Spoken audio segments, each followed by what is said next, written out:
Now, any suggestions for post-bronchoscopy recruitment maneuvers? Absolutely. I think that is very important, especially if you do a very, again, comprehensive bronchoscopy. You just go there for 20 seconds, go and look around and come out.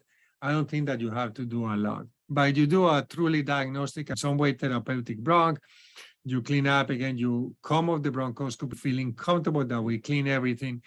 And sometimes you do so much suctioning, and especially if the system is not well sealed. The bronchoscope, again, they disconnect the endotracheal tube for a couple of seconds and things like that, or they didn't change the ventilator properly, because sometimes to do a bronchoscopy, and this is like another vignette I can give you, you cannot do this bronchoscopy on pressure control ventilation, because then the tidal volumes are going to be so low.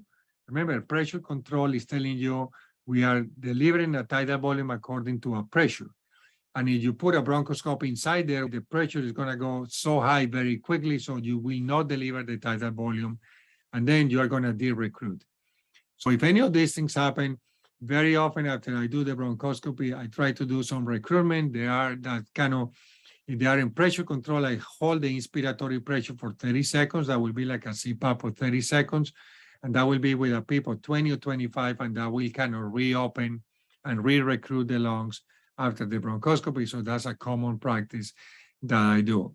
Otherwise, again, you can go back to the same settings that you were, but it's probably a good idea to, especially the bronchoscopy takes, again, 5 to 10 minutes, and you are doing this and the volumes are going down, you may lose some of the recruitment. So that's the reason that the patient can get a little bit hypoxemic, but it's not going to be because of the fluid that we use. All right, I'm going to go to the next question.